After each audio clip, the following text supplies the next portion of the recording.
Good afternoon, everybody. Very warm, wonderfully sunny welcome to one and all. Thank you so much for tuning in and watching us today. Or if you're watching us on catch up, absolutely beautiful.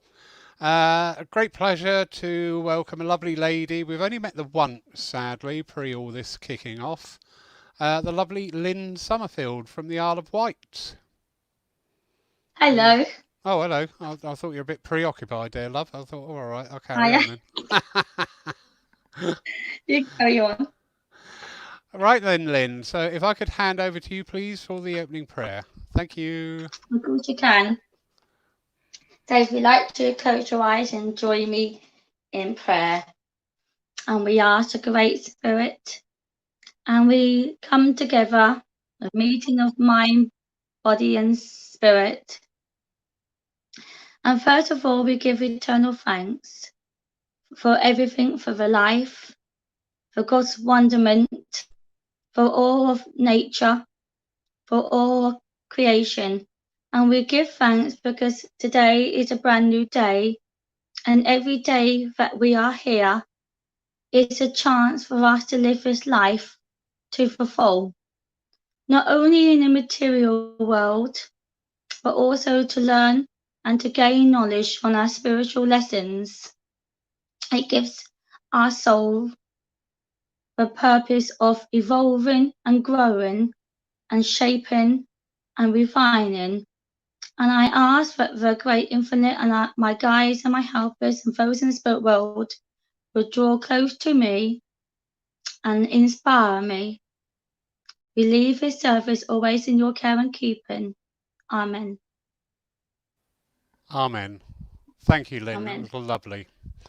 And now, if you'd like to join on with saying the Lord's Prayer, please, everyone.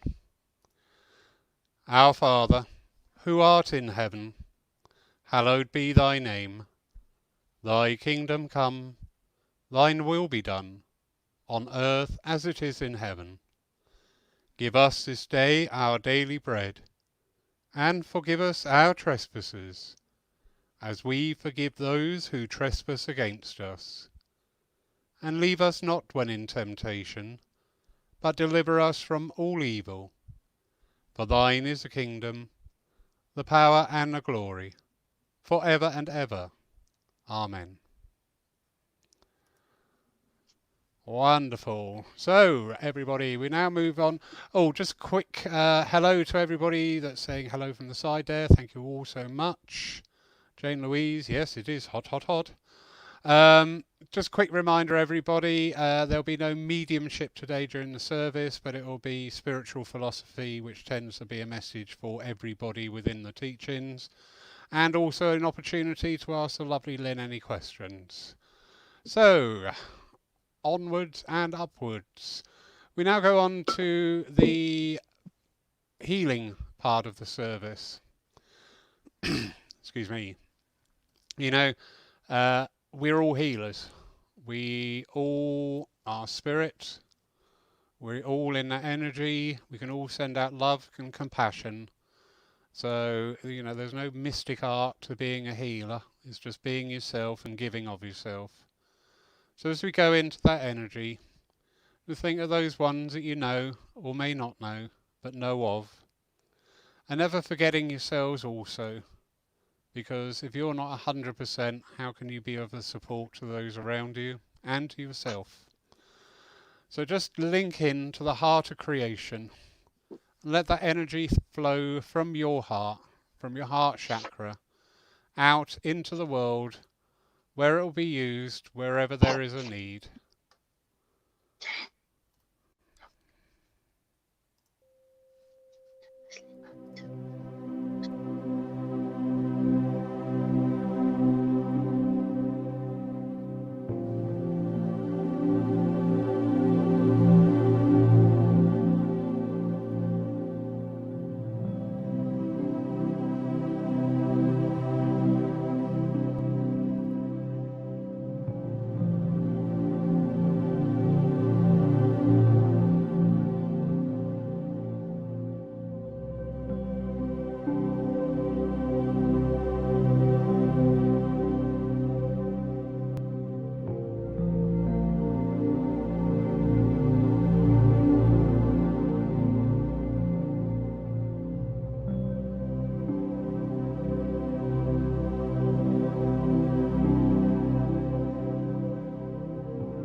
Wonderful. Thank you very much, everybody. And now we will move on to our hymn this afternoon. I hope you're all ready. Get that singing voice open, throw the windows open, and sing your heart out.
It's lovely, nice, gentle hymn. Everything's got to be slow today in this heat, and that's absolutely fine. So, without further ado, young Lynne, we will hand over to you, my darling. Hello, everyone. I hope you're all well. I'm just going to start off with a reading before I go on to philosophy. It's from the Chicken Soup for the Soul. This reading is called The Flower. I have many flowers, he said, but the children are the most beautiful flowers of all, by Oscar Wilde. For some time I have had a person provide me with a rose bouquet to pin on the label of my suit every Sunday. Because I have always got a flower on Sunday morning, I really did not think much of it. It was a nice gesture, for I appreciated, but it became routine. One Sunday, however, what I considered ordinary became very special. As I was leaving the Sunday service, a young man approached me. He walked right up to me and said, "Sir, what are you going to do with your flower?" At first, I did not know what he was talking about, but then I understood. I said, "Do you mean this?" as I pointed to the rose pinned on my coat.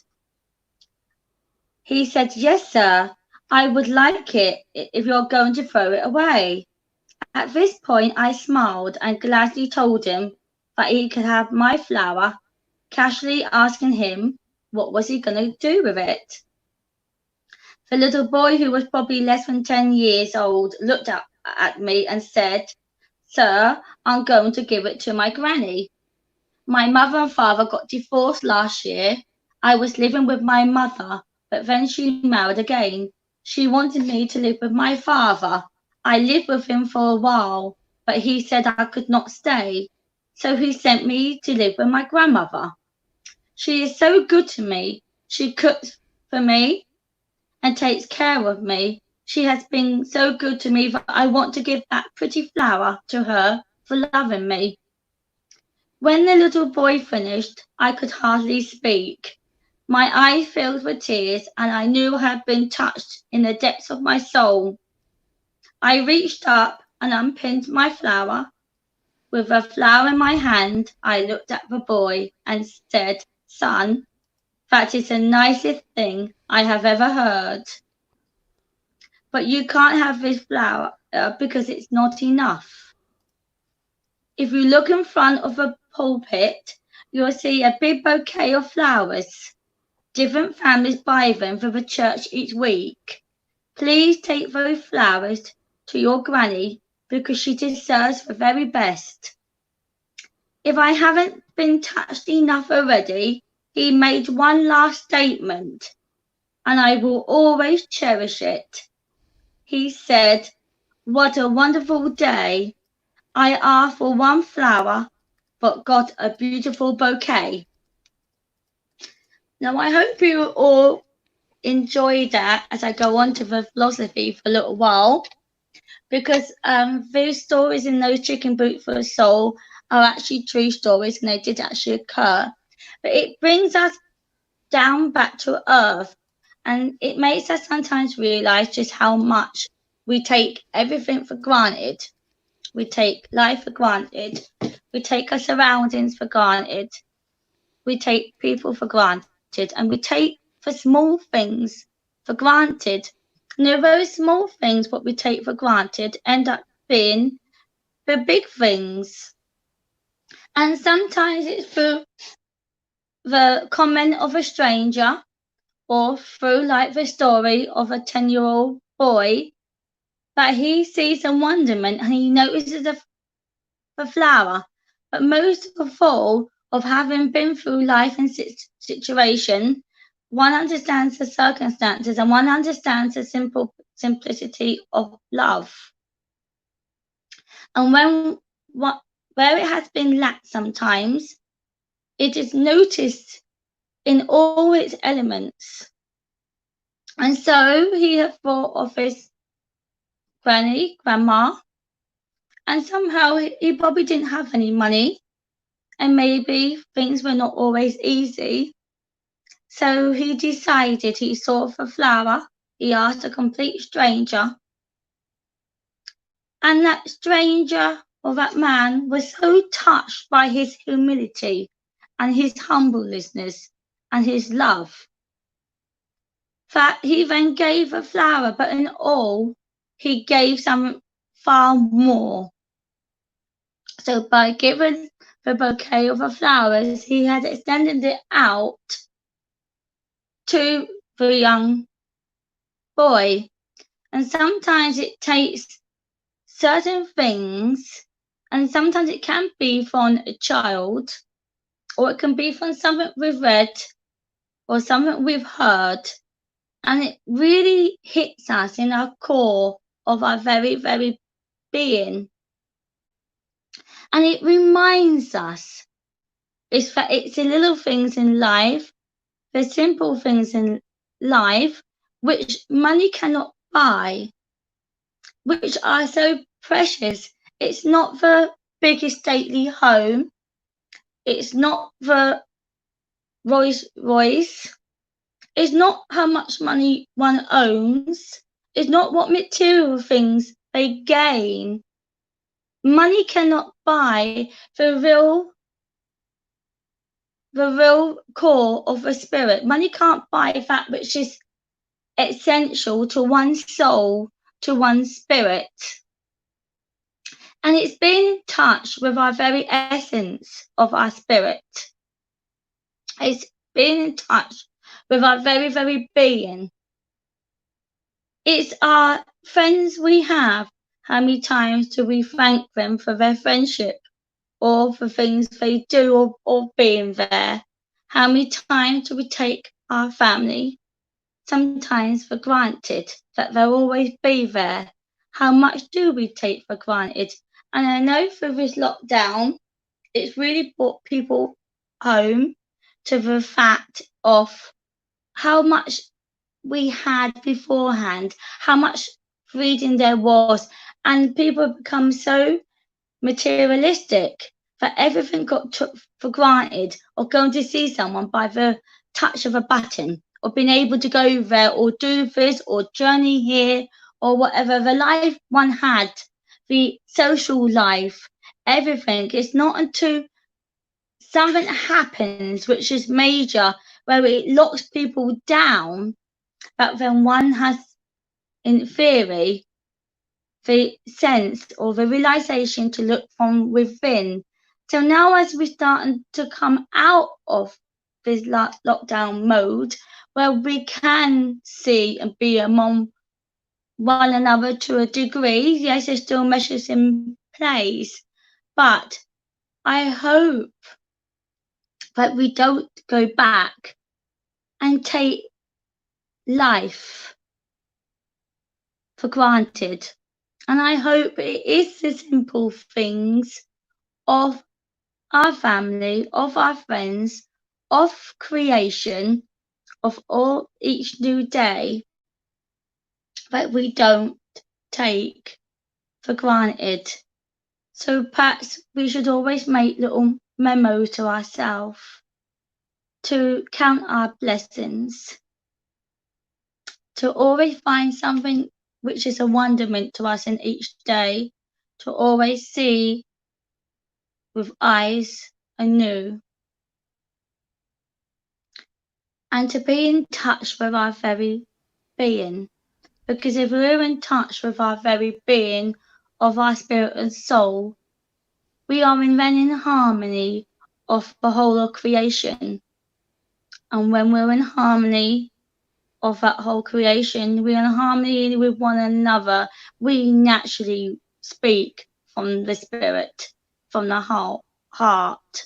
All our thoughts and actions are of the highest and of the truest. So I will leave those thoughts with you, and we will go on to some question and answers. If you would like to ask me something. Back to Lawrence for a little while. Yeah. Lovely, Lynn. Yeah. Do you know what, Lynn? I think very much at this time there seems to be our psychic senses, the connection. You know, we used to hear, didn't we, all the time that we're all connected. We're all connected. Mhm. Sadly, we saw very little evidence of that. But it's been We my did. yeah, it's been my experience that yes, we are all connected because everybody just seems to be picking up on the same emotion. I know we're all faced by the same situation, but it's daft thing, you know. And this is a silly example, but do you remember right at the beginning the toilet rolls? Everybody rushing out and buying toilet rolls. Oh crumbs! There was a shortage, and they were such a Yeah, silly price, weren't they? but And why it was did? not needed. But why? But why did they do that? Why did every country in the world suddenly go out and buy toilet rolls? It was I never put don't know. out. Well, do you know what? They I got think, panicked. yeah, but why toilet rolls? Why wasn't it butter? Why wasn't it, eggs? I don't know, hairspray. Everyone just all went out and started buying toilet rolls. Where was that coming from? It was never put out there, saying one of the nasty side effects of this virus is you may need a lot of toilet rolls. It was just suddenly everybody went out and bought it. And I'm I, hearing similar phrases being said by people everywhere. And when I say everywhere, now we are talking globally. And it's like we are getting that bit more attuned to each other, and we're all unconsciously or subconsciously picking up on this sort of like psychic World Wide Web and just getting this thing. So I really hope that that ability will remain, because I think before this we were too distracted. You know, people say about hearing the birds sing, saying, "Oh, you know, the birds are singing so much at the moment." I'm thinking they were probably singing like that before all this, but we were so distracted. We were always in a Yes, rush. it is true because it has brought people to a bit more of a standstill. So people were chasing their tails, and that's a maddening world, wasn't it? And time, things were quickening up, but we still only had that same amount of time in the day. So with the toilet rolls, it does make me smile because I do remember there was a shortage of toilet rolls, and as you said, there is no evidence to say that this COVID-19 you would have, problems if it's. But it's funny how one person and everyone then picked up on it. So that must also be, in fact, a psychic link, Lawrence. You see? Yeah, I thought that's what I But just said. yeah, I know you just said it. Um, but I hope that people don't forget and go back to how they were.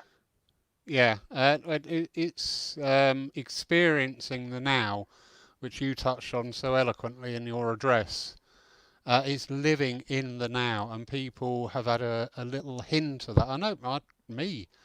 I just sat there and thought, do you know what? A lot of this stuff is just happening, and I'm not planning it. And I thought, no, because I don't have to think. I don't have to sit here planning. I'm in the now. I'm in that energy, and it's just moving forward of its own volition in the way it should do. And I know Yeah. people are picking up on that, but whether we can convince the other 97% of the human race that, then we don't know. No, you don't Oh, know. I think they call it. It's always been called mindfulness, hasn't it? well, there's been many tags and labels throughout the years, hasn't it? It's one of these buzzwords of the time. You know, oh, we're going to be mindfulness. Oh, we're going to be kind to each other. You know, and I'm not denigrating any of them. But we do, don't we? We like a new word, and oh yeah, it's great. We do all that, and then after about half an hour, we think, yeah, bored with that word now. Get me another word.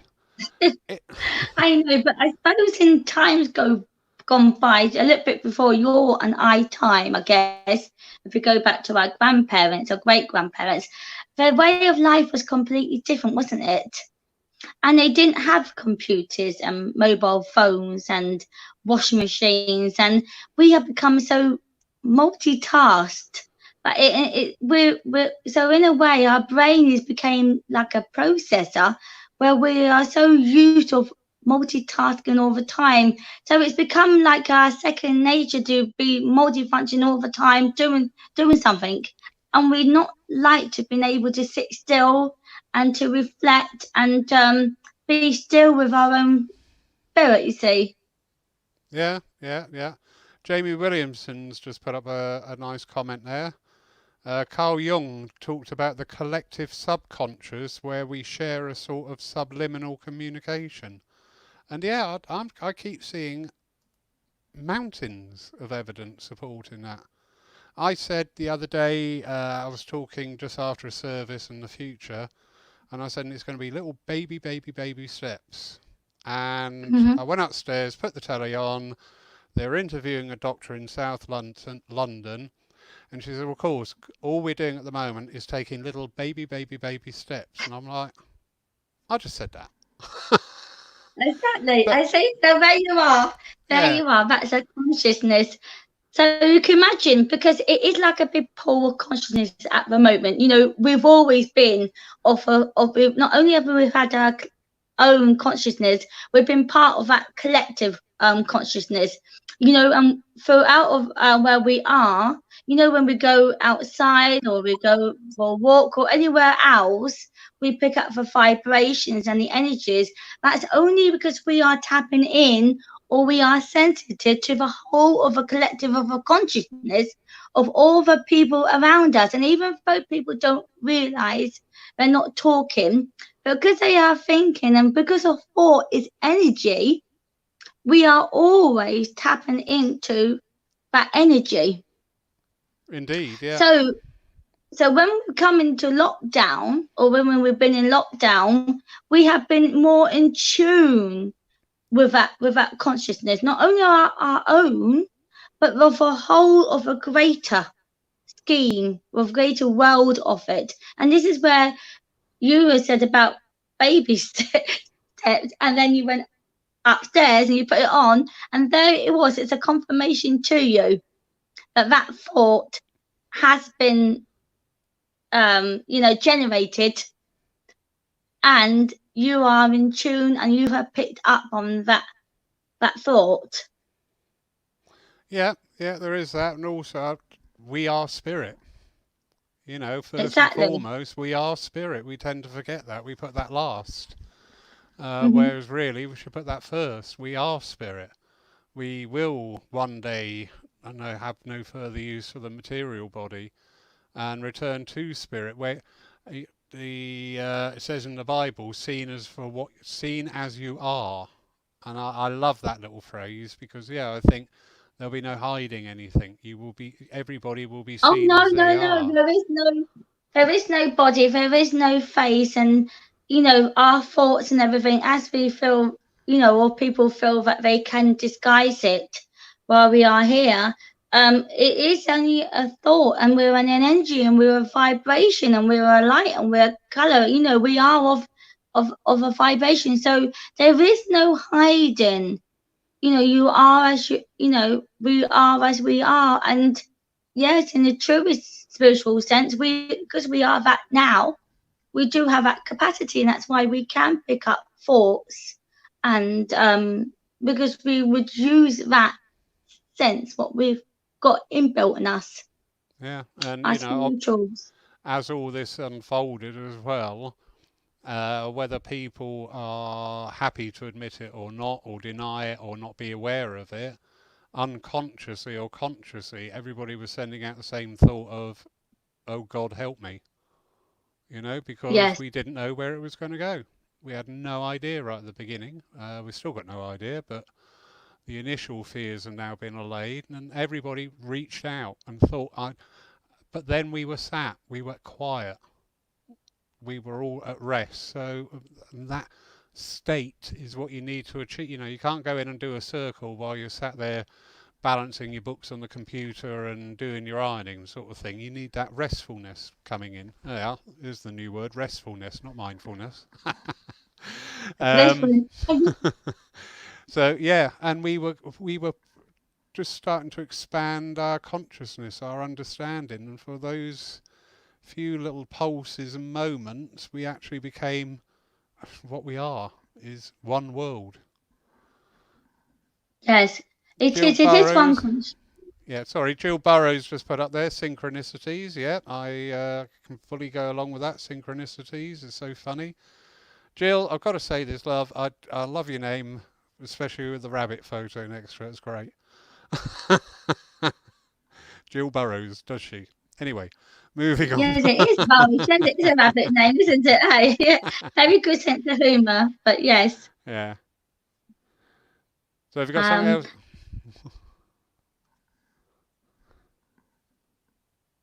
One of us say something. oh yes.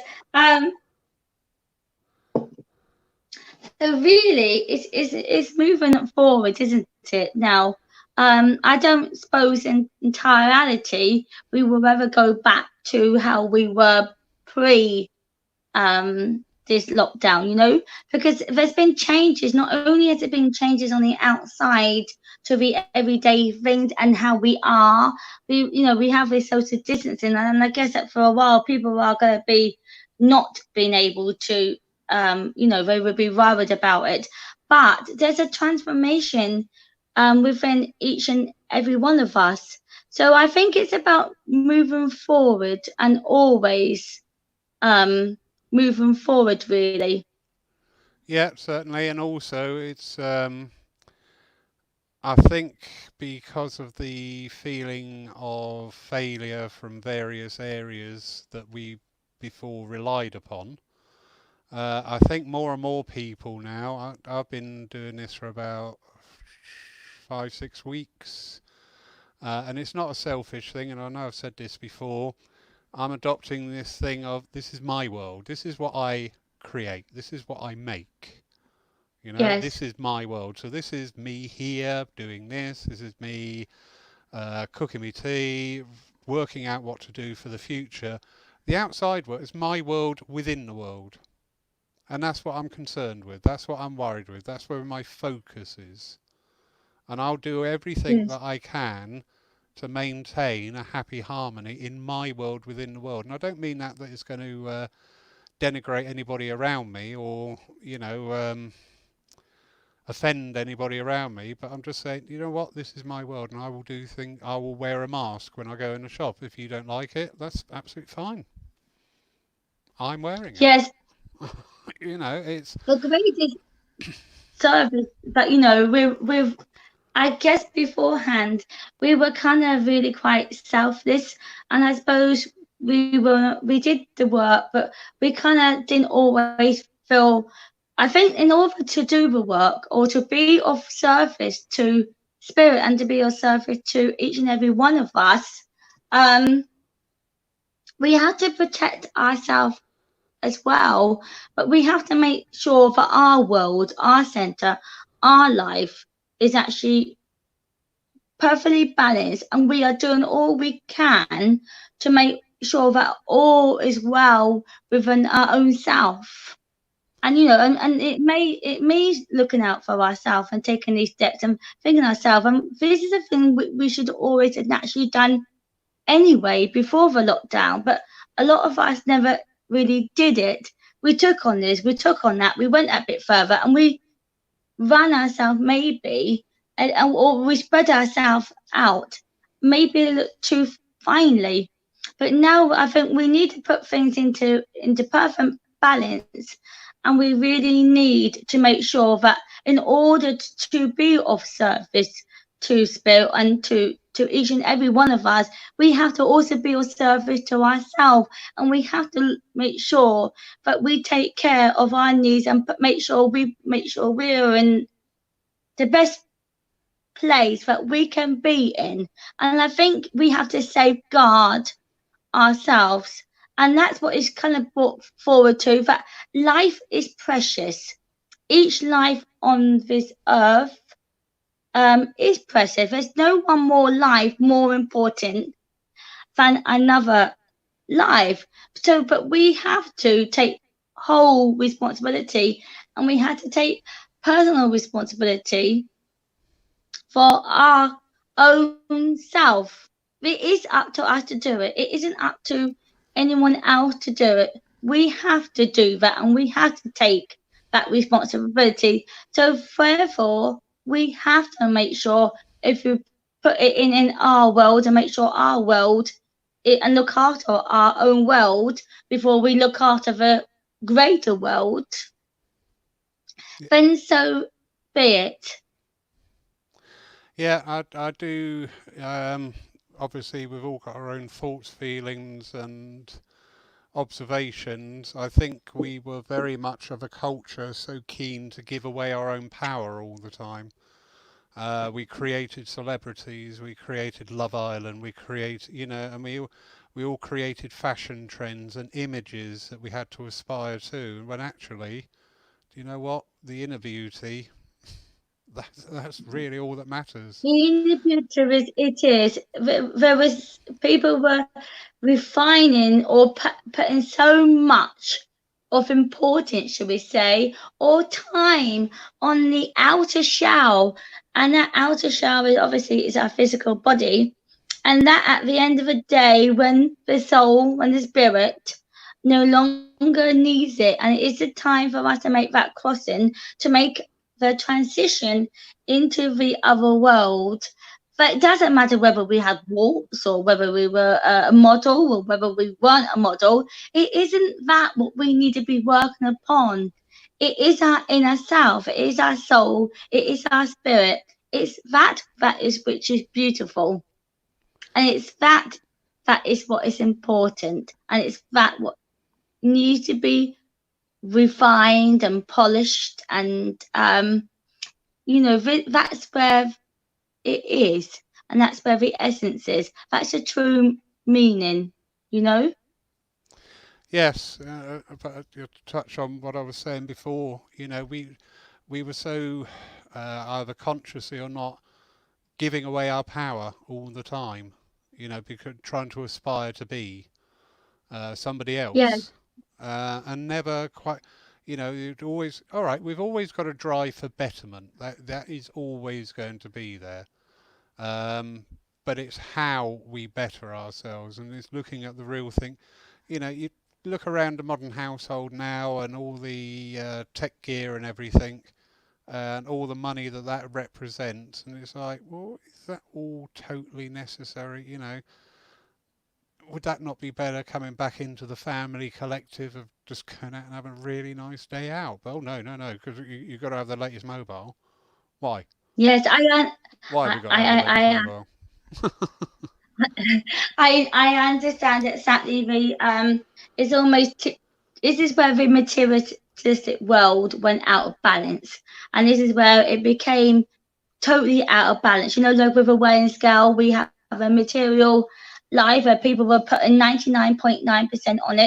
Not everyone, but so please don't be offended if those on air think I'm talking about yourself. But the creator of a whole, they were so wrapped up into material things of, like you said, having the latest gadget. And it's like keeping up with the Joneses, isn't it? So one outdoing one. But all it does is it doesn't bring them happiness. It is only material things. You cannot take any material things with you when you pass away or go to the spirit world. It will decay and lose its value. It's but I've it isn't all about money, well, money spent, but this, as I say, before the lockdown and after the lockdown now, it's made people realise the true value of not only themselves, but of other people. And it is time we give and spend with those we love and our families. It's that what money cannot buy. It is that which is quality. It is the time. It's that at the end of the day. And it's really, we need to invest in working on our own self and, as I say, refining our own spirit, our own soul, and working on ourselves in a very much spiritual way. But as I say, it technology, goods, material things, they cannot bring happiness. A man, I remember reading it. It was from where was it called? It's poems from the waiting room, what we used to have in the doctor's surgery, Lawrence. Yeah, And I think it's like um, Bekindin and I. It's basically it was saying about a man, to the outside world, he was poor because he didn't have all these material things.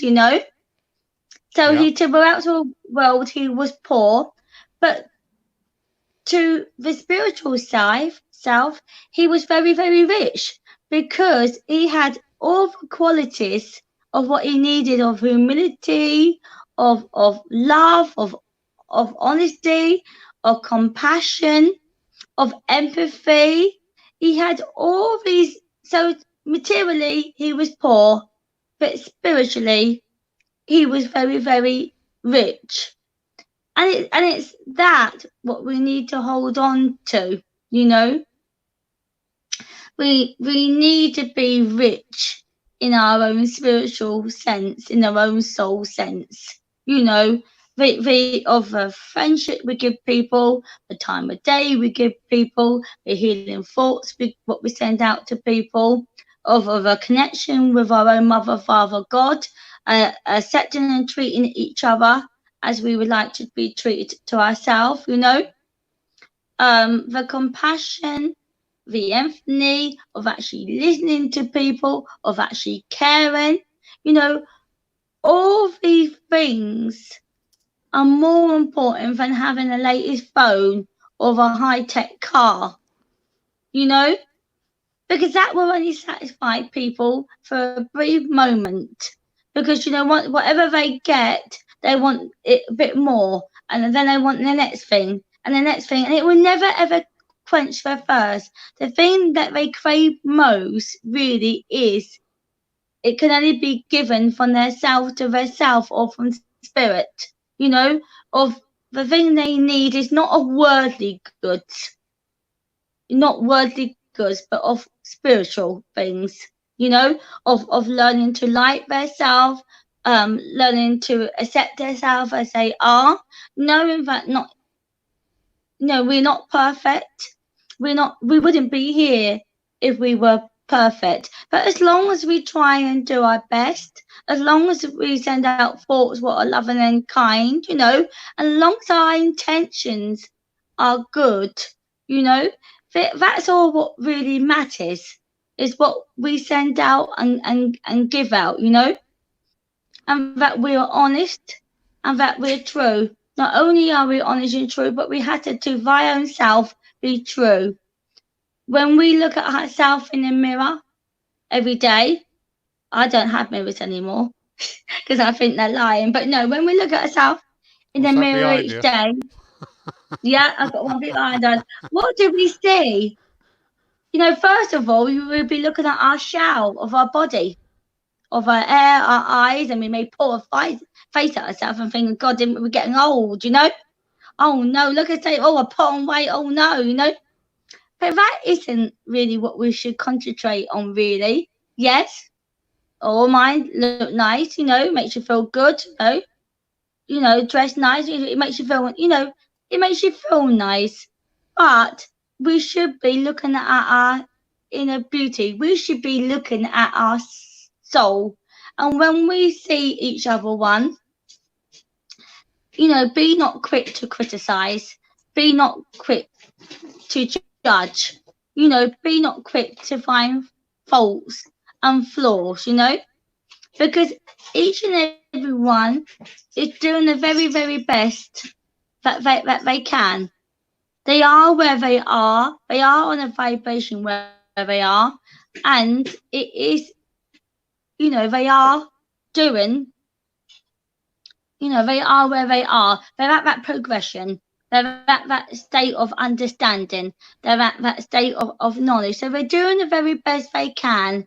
And we need to not see things, as I say, from the material sense. We need to look at people from the spiritual sense, from one spirit or from one soul to another. And it's that what we need to understand, is to see people through the eyes of the spirit, to have that little bit more compassion, to have that little bit more understanding. But first of all, the main thing is that we work upon ourselves.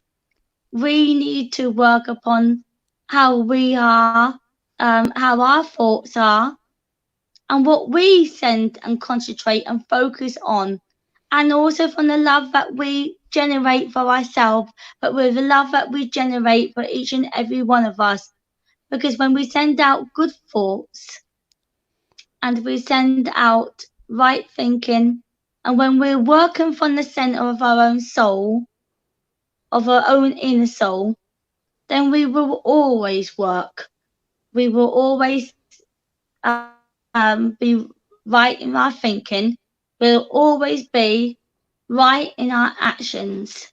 It's when we use our mind and we use our earthly mind and we make decisions or concepts and we use our earthly mind.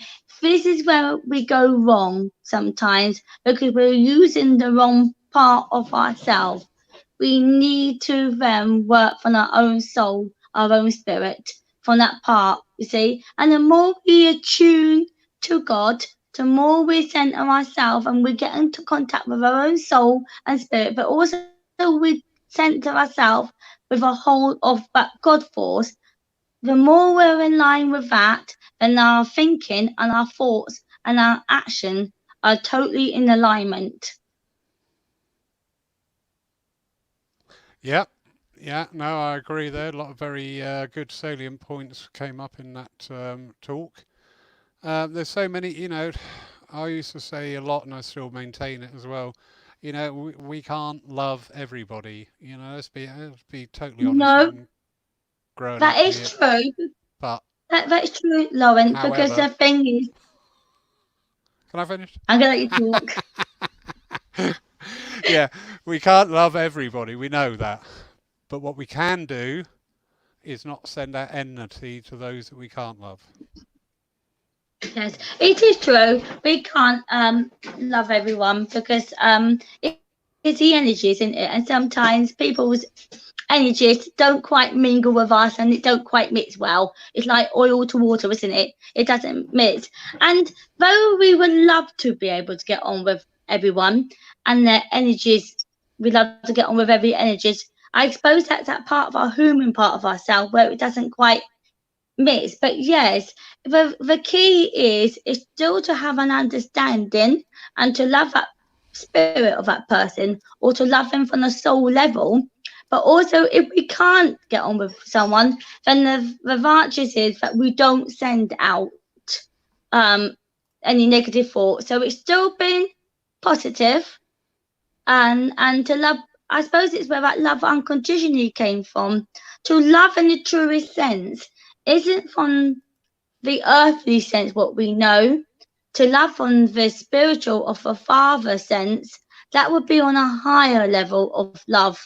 And it's that what we need to try and develop or to use when we don't like someone or don't mingle.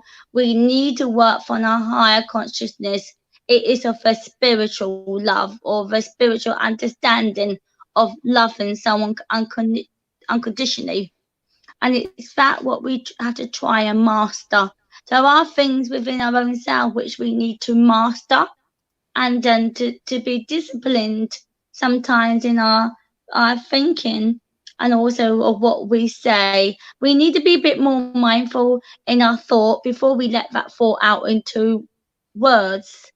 We need to also think whether that thought what we have, is it not going to only serve ourselves, is it not going to only serve our higher self, but if we give that thought or that words to someone or a statement to someone, are we in fact helping them or hindering that person? So we need to be a bit more mindful of our thoughts, how they shape our feelings and our emotions, and how they help us on this journey in life, not only spiritually, but also materially, but how we then work for not only ourselves and the spirit world, but how we work then collectively with each other. Yep, Jamie's just brought up a very good point there.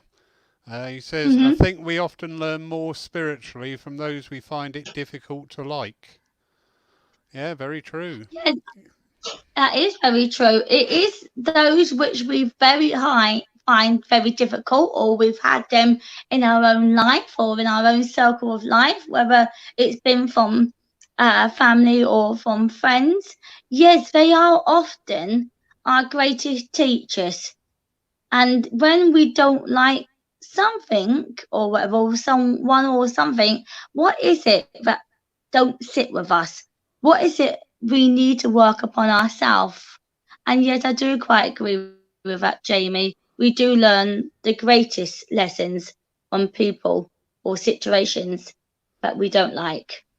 Indeed, because I use a little technique when I when there's a clash going on, when there's something going on between myself and anybody else for whatever reason, I always try and bring it back to self and go, right, what are you bringing me? What opportunity are you giving me by being like this?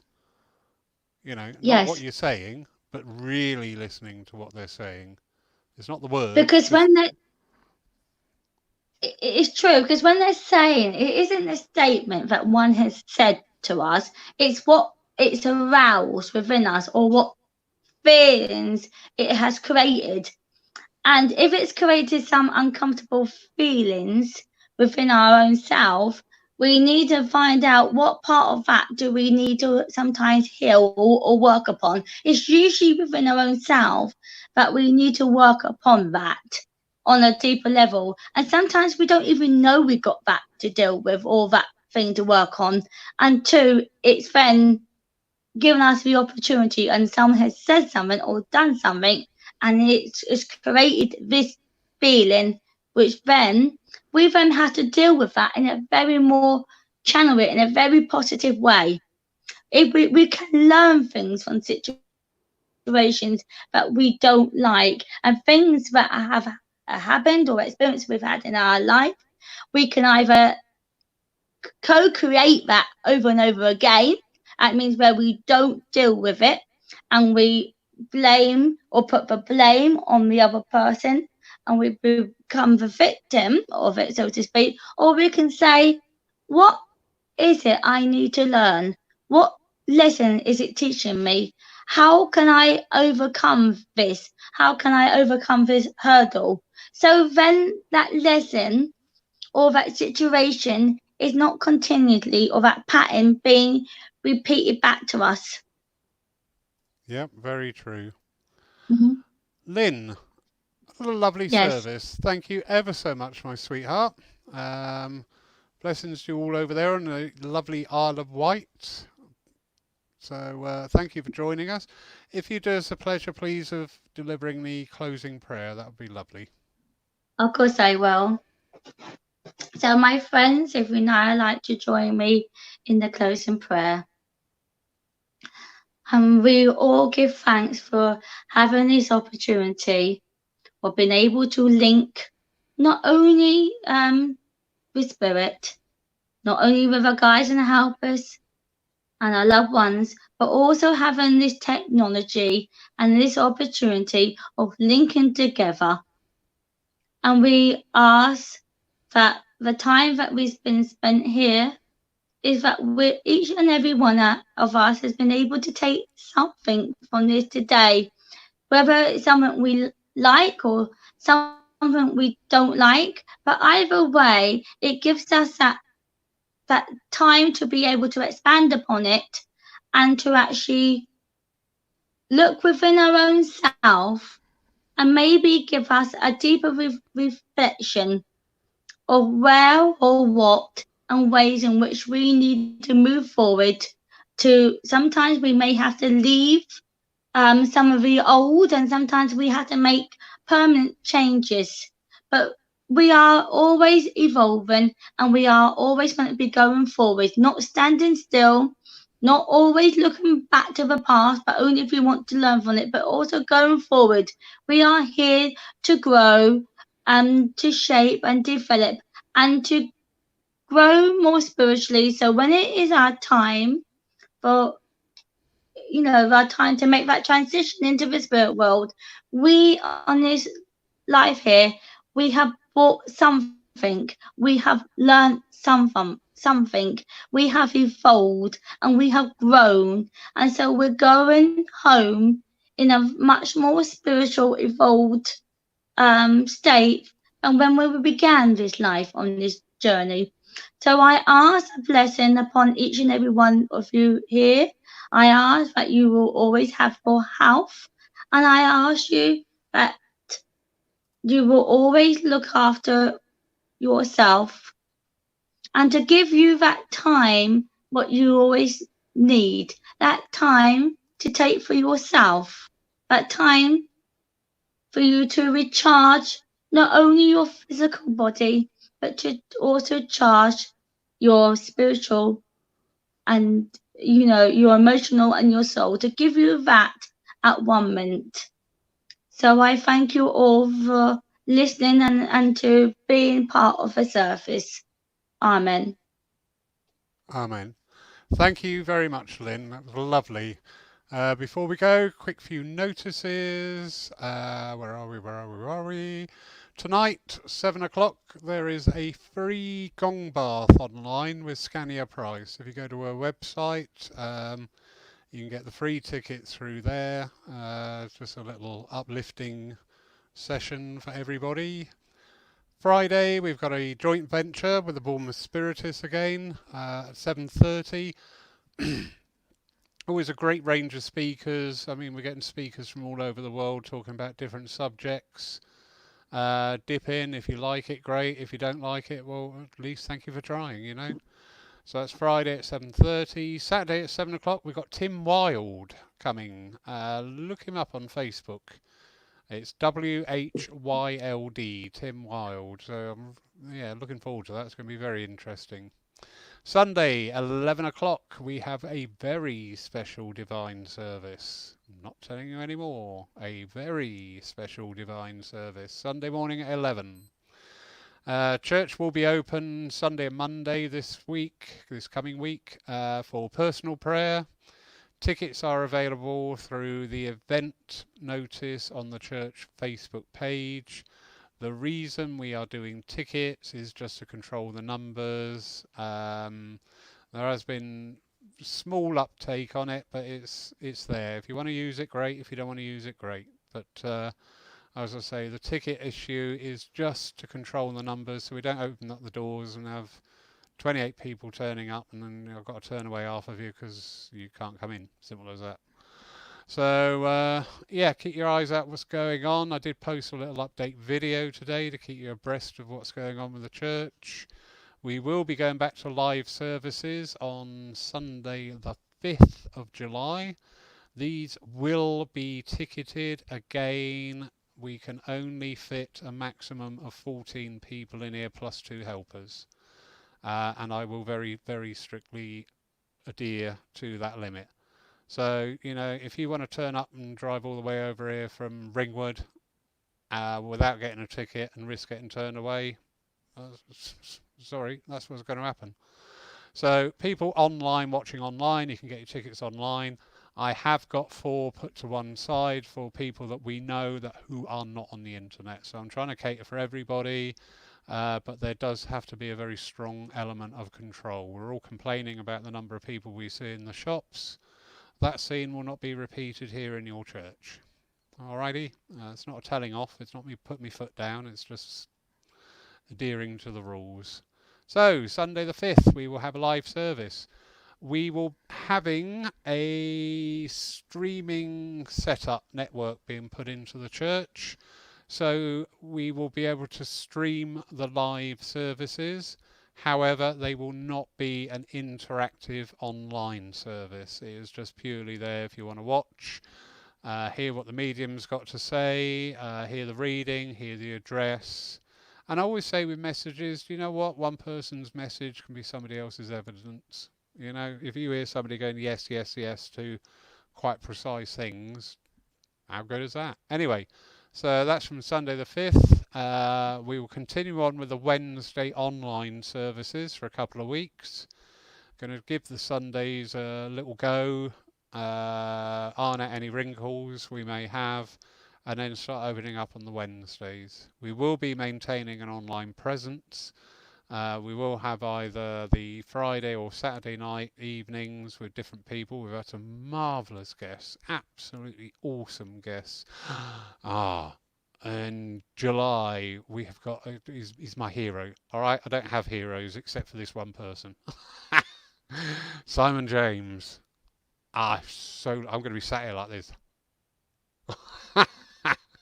He's awesome, absolutely awesome. So looking forward to that. But anyway, yeah, if you've got any questions, queries, whatever, ding a message in. That's the easiest way. We find out these things by talking, not surmising. So thank you again. Lynne, thank you, sweetie. It's gone dark over there. You're very welcome. Why have you gone dark all of a sudden? I don't. Can you see me now? That's better. I thought you pulled the curtains or something. You started disappearing there. Thank you, Lynne. Is that your first service online, sweetie? I've only done one other one, so okay. Yeah. It's something new to learn, a new string to our bow. Anyway, thank you all for watching and putting up with me rambling and watching the lovely Lynne. We'll see you. I won't see you tonight because Scania puts it online herself. I just supply the cable. That's it. That's my job. That's easy. I can't mess that up. So I'll see you all on Friday night with the Spiritists, or Saturday night with Tim Wild, or Sunday morning for our very special divine service. Take care, love you all, miss you all, stay safe, stay sane, and look after yourselves. You know what? If it doesn't feel right, guess what? Probably isn't. All right, bye. Bye.